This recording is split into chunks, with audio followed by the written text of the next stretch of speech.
Here are 3 budget-friendly reanimation spells that cost 3 mana or less. First is Stitch Together, which costs 2 black mana. It's a sorcery that returns target creature from your graveyard to your hand.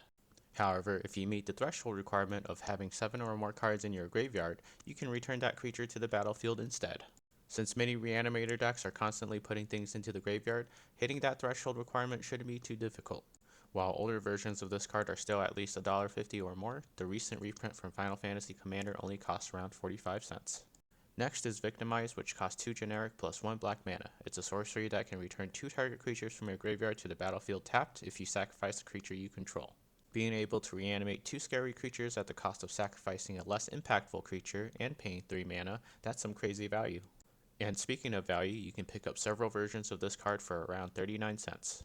Lastly, we have Unearth, which only costs 1 black mana. It's a sorcery with cycling that can return target creature with mana value 3 or less from your graveyard to the battlefield. While this card is the most restrictive out of the bunch, it can still be good in Reanimator and graveyard-centric decks, especially ones with commanders that cost 3 mana or less. Similar to the other cards, this one costs around 35 cents.